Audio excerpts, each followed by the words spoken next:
सबको प्रणाम। राम राम। आप लोगों ने सुना होगा कि इस 75 वर्षों में जितने भी पीएम हुए, जितने भी सीएम हुए, वो खानदानी तौर पर धनी नहीं थे। सब लोग, कोई किसान परिवार से था, कोई गरीब परिवार से था, कोई कहीं से लाचार था, कोई कहीं से लाचार था, कोई कहीं से लाचार था। और आज की भी स्थिति देख रहे हैं। हमारे माननीय प्रधानमंत्री जी कहते हैं मैं एक चाय बेचने वाला हूँ, और इनकी भी स्थिति कुछ ठीक नहीं थी, लेकिन इन लोगों ने देश से ही पैसा लूटकर, समाज से ही पैसा लूटकर इतने धनी हो गए कि सांसद, विधायक, तमाम हस्तियों की खरीदने की शक्ति पैदा कर ली है। एक ही पार्टी थी जो कांग्रेस, जो आज़ादी के लिए कांग्रेसों ने आज़ादी के लिए अंग्रेज़ों से लड़ा और अंग्रेज़ों से लड़कर देश को आज़ाद कराया। हमारी बातों को सुनकर कुछ लोग कहना चाहेंगे, कह रहे होंगे कि अंग्रेज़ ने बर्बाद कर दिया। अंग्रेज़ के कांग्रेस चाटुकार थे और अंग्रेज़ के दिए हुए संपत्ति से ये लोग राज किए।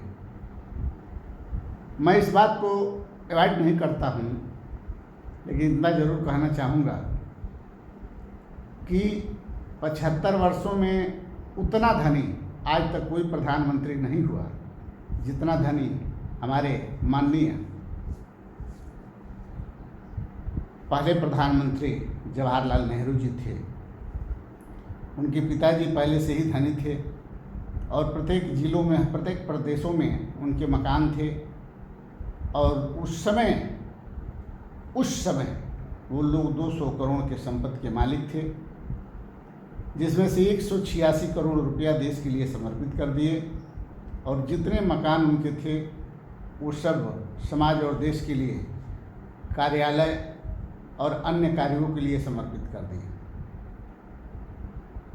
वह परिवार जो हमारे देश को एक नई दिशा दी, और जहाँ सुई नहीं बनता था वहाँ सभी कुछ, बड़े बड़े यूनिवर्सिटी, बड़े बड़े कॉलेज, बड़े बड़े अस्पताल, बड़े बड़े स्कूल, तमाम नहरों की जाल, सड़कों की जाल, तमाम वाहनों की जाल, जहाज़ों की जाल, नावों की जाल, मतलब कुछ भी बाकी नहीं है जो जवाहरलाल नेहरू ने नहीं दिया। लेकिन फिर भी कुछ अंधभक्त हैं जो कहते हैं कि कांग्रेस ने कुछ नहीं दिया, देश को बर्बाद कर दिया, लूट लिया, तबाह कर दिया। हम कहना चाहेंगे कि जो लोग ये कहते हैं कि पहले प्रधानमंत्री माननीय हमारे सरदार वल्लभ भाई पटेल जी होते तो देश की स्थिति कुछ और होती, तो उन लोगों से हम कहना चाहेंगे कि शायद इतिहास के अधूरा होने की वजह से वो लोग ऐसी बात बोल जाते हैं, जबकि अगर वो जानते होते तो उनको पता होता कि लोकतंत्र का चुनाव 51 और 52 में हुआ और सरदार वल्लभ भाई पटेल जी की मृत्यु 50 में हो चुकी थी। अगर ये पता होता तो लोग इस तरह की बात करके समाज को मूर्ख नहीं बनाते, देश को मूर्ख नहीं बनाते, और सभी कुकर्मों का श्रेय किसी और को नहीं देते। सबसे तकलीफ तब होता है कि हम सब मिलकर देश को एक नया प्रधानमंत्री देने का काम किए, इसलिए कि नया प्रधानमंत्री आएंगे तो समाज में सुधार होगा, बदलाव होगा, विकास होगा, महंगाई कम होगी, शिक्षा फ्री होगा, चिकित्सा फ्री होगा, न्याय फ्री होगा, और जितने लूटने वाले बेईमान, चोर, घटिया, छिनार, पॉकेटमार राजनीति में हैं वो सब राजनीति से बाहर हो जाएंगे। इस लालच में हम सब ने सरकार बदलने का काम किया और हमारे साथ वो लोग भी वो सरकार बदलने का काम किए जिनकी रोजी रोटी कांग्रेस की वजह से चलती थी, जिनकी पेंशन कांग्रेस की वजह से मिलती थी, जिनके बाप दादा कांग्रेस की वजह से नौकरी किए, जिनकी बाप दादा कांग्रेस के दिए हुए ज़मीनों पर हल चलाए, वो लोग भी परिवर्तित हुए और सरकार बदलने में सहयोग किए। लेकिन उन्हें मिला क्या?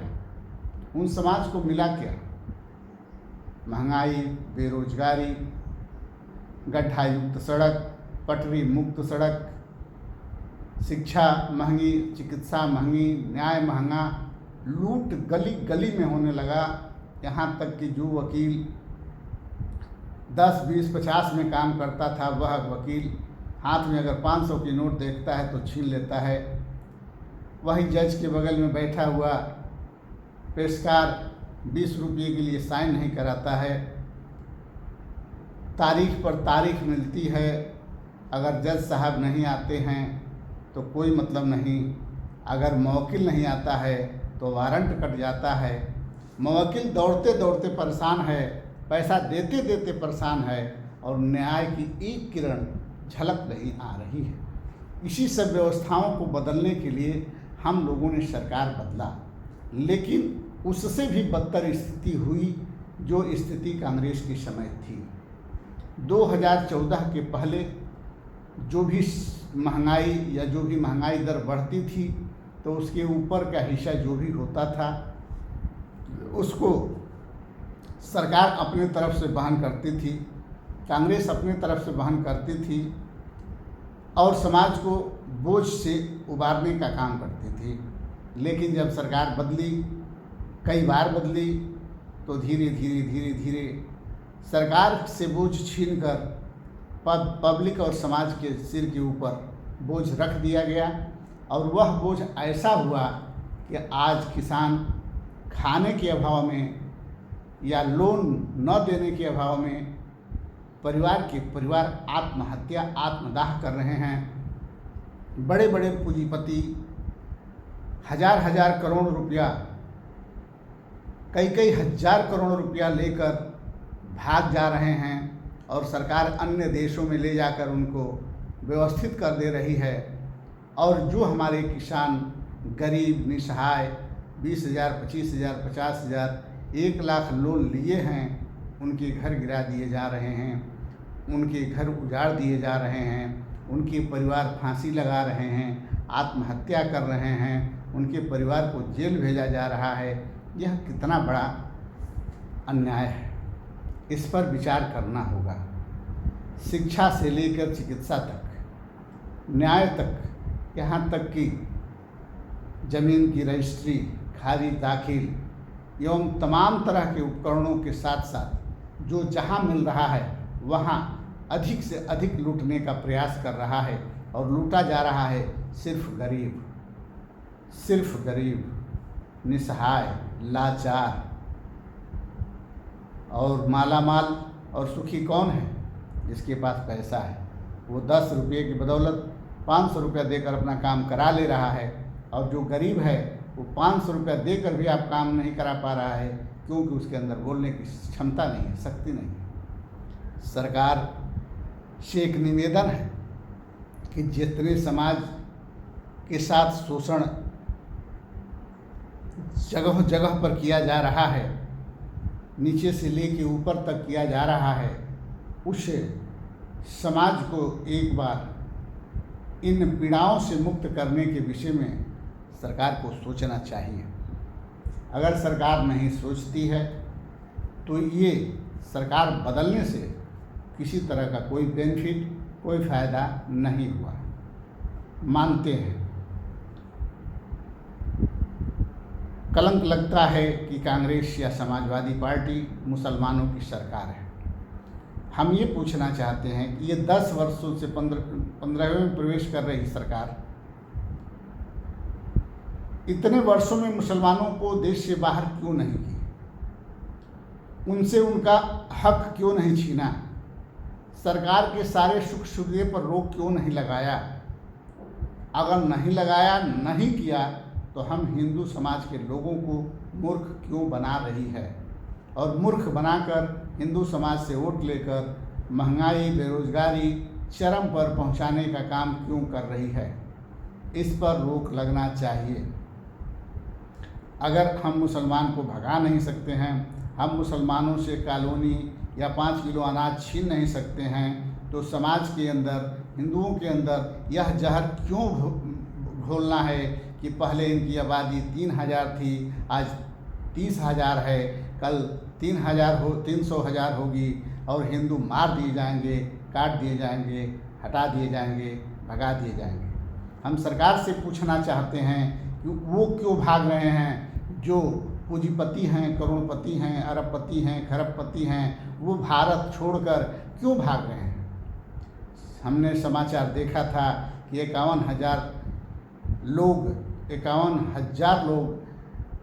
2023 में भारत छोड़कर पूंजीपति जो थे वो चले गए और एक 43,000 लोग यहाँ से फिर भागने की तैयारी में हैं 2024 में। आखिर पूंजीपति बाहर क्यों भाग रहे हैं, विदेश क्यों भाग रहे हैं, और सिर्फ गरीब ही विदेश अपने देश के निवासी क्यों होते जा रहे हैं? सिर्फ गरीब ही अगर इस देश में रह गए तो इस देश का क्या होगा? सरकार जानती है कि क्या कमी है सरकार के अंदर कि हमारे पूंजीपति भारत छोड़कर भागते जा रहे हैं। चाहे वो लोन लेने वाले हों, चाहे कमाने वाले हों, चाहे बिजनेसमैन हों, चाहे नौकरी वाले हों, सब इस देश को छोड़ भाग रहे हैं। इसके पीछे दहेज, छाछ, मट्ठा, दूध, ज़मीन, जायदाद, दुनिया जहान जितने भी व्यवस्थाएं बनी है उस पर अधिक से अधिक जो टैक्स लिया जा रहा है, जिसके डर से यहाँ के लोग भागे जा रहे हैं। इतना सब कुछ देने के बाद भी उन लोगों की सुरक्षा मुहैया नहीं कराई जा रही है और आए दिन लोग मारे जा रहे हैं, जिसके चलते लोग अपना देश छोड़ भाग रहे हैं क्योंकि उनके पास पैसा है। हम गरीबों के पास पैसा नहीं है, हम दलित समाज के पास पैसा नहीं है, हम बैकवर्ड के पास पैसा नहीं है। इसमें ही कुछ लोग हैं जो पैसे वाले, जो देश छोड़ भाग रहे हैं। हम स्वर्ण समाज के पास भी पैसा नहीं है। हम सभी समाज के लोग सताए जा रहे हैं, दुहे जा रहे हैं, तड़पाए जा रहे हैं, मारे जा रहे हैं। यह देश और समाज के लिए बहुत ही निंदनीय है, बहुत ही दुखदाई है। सरकार इस पर ध्यान दे और हम गरीबों को, हम निसहायों को, हम मध्यम वर्ग के लोगों को, हम निम्न वर्ग के लोगों को, हम हवाई चप्पल वालों को हवाई जहाज़ पर चलाने का प्रयास करे। सरकार अपने वादे पर खरा उतरे, विफल न हो। 35 रुपया डीजल, 25 रुपया डीजल, 35 रुपया पेट्रोल और मिट्टी तेल को फिर वापस करने का कृपा करे सरकार। जब से सरकार आई तब मिट्टी तेल पर संकट आया। हम गरीबों के ढिबरी बूत गए। हम गरीबों के बच्चे उस जो ढिबरी के लैंप के नीचे पढ़ा करते थे, वो लैंप ख़त्म हो गया। आज उस गरीब के घर में न बिजली है, न मिट्टी तेल है। उसका बच्चा कैसे जीता है, कैसे पढ़ता है, वही जानता है। आज भूख की तड़प की वजह से अधिकांश लोग आत्मदाह कर रहे हैं। इस पर सरकार को विचार करना चाहिए। जय हिंद, जय भारत, जय सर्व समाज।